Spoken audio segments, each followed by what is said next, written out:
গৃহবধূ খুনের অভিযোগ উঠল স্বামী ও শ্বশুর শাশুড়ির বিরুদ্ধে। ঘটনা করবুক ব্লকের লেবাছড়া ভিলেজের সূত্রধর পাড়ায়।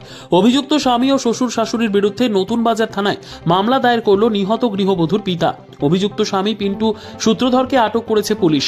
স্বামী ও শ্বশুর শাশুড়ির অত্যাচারে অতিষ্ঠ হয়ে অষ্টমী বেশ কয়েকবার তার বাপের বাড়িতে চলে গিয়েছিল, কিন্তু বাপের বাড়িতে কিছুদিন থাকার পর স্বামী পিন্টু গিয়ে ক্ষমা চেয়ে স্ত্রীকে বাড়িতে নিয়ে আসে। স্ত্রীকে বাড়িতে ফিরিয়ে আনার পর আবার শুরু করে মারধর।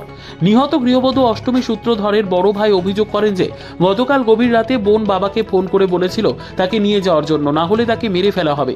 সকাল হতেই বোনের শ্বশুর খবর দেয় যে আমার বোন নাকি আত্মহত্যা করেছে। খবর পেয়ে গৃহবধূর বাপের বাড়ির লোকজন লেবাছড়া সূত্রধর পাড়ার হরিপদ সূত্রধরের বাড়িতে ছুটে আসে। শ্বশুরবাড়ির লোকজন জানায় অষ্টমী নাকি গভীর রাতে গলায় ফাঁস লাগিয়ে আত্মহত্যা করেছে, কিন্তু ঘটনাস্থলে এসে পুলিশ কিংবা গৃহবধূর বাপের বাড়ির লোকজন কেউই অষ্টমীকে ঝুলন্ত অবস্থায় দেখতে পায়নি।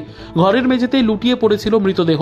এমনকি কোথায় ফাঁস লাগিয়েছে তাও সঠিক করে বলতে পারছে না নিহত গৃহবধূর শ্বশুর বাড়ির লোকজন। নিহত গৃহবধূর বাপের বাড়ির লোকজন সরাসরি অভিযোগ করেন যে স্বামী ও শ্বশুর শাশুড়ি মিলে পরিকল্পিতভাবে অষ্টমীকে খুন করেছে।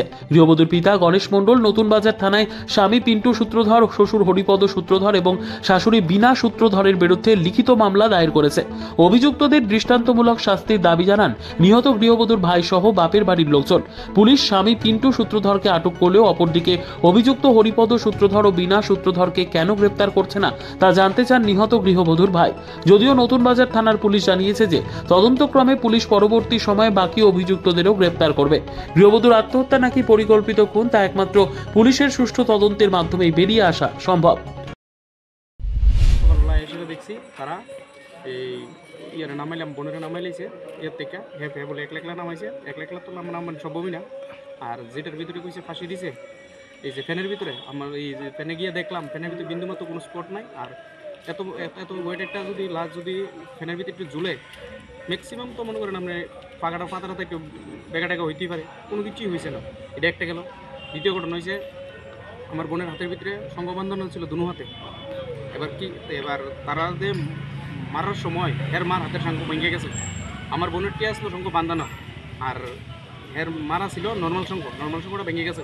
এবার হের মাকে কী করছে এটা না বোঝার লেগে আমার বোনের একটা হাতের থেকে শঙ্খ নিয়ে হের সুগেজের সামনে নিয়ে রেখে দিচ্ছে, সুগেজের ভিতরে নিয়ে রেখে দিচ্ছে, যাতে না দেখে কেউ যাতে না বুঝে যে এটা তার শঙ্খ ভেঙেছে। এবার আমরা যখন গিয়ে সেটা বললাম যে তাহলে পাত্রা কই, স্বর্ণের তো পাত আছে, পাত্রা কই? কইছে ওদের পাত্রার এর কোনো ইটা লেগে কিছু কইতে পারতেছে না, পাত্রার বোঝা আইতে পারতেছে না। এখন আমরা এটা খুঁজছি খুঁজি করছি করে এই পাত্রা এই শঙ্করা একদম ইয়ে সহ ইয়ের ভিতরে এই তার সুগজের ভিতরে এটা এই ওসিবাবু নিয়ে আইছে, যে সকালবেলা ইনভেস্টিগেশনে যে গেছিলো নিয়ে আইছে প্লাস, আর যে ভাঙা টুকরাটাও নিয়ে আইছে আর একটা বোনের হাতে আসলো। আর এটা পরিকল্পিতভাবে তারা 3 জনে মিলে এটা খুন করা হয়েছে। আমি এটা সুষ্ঠু তদন্ত চাই। নিজস্ব প্রতিনিধির রিপোর্ট, দুরন্ত টিভি।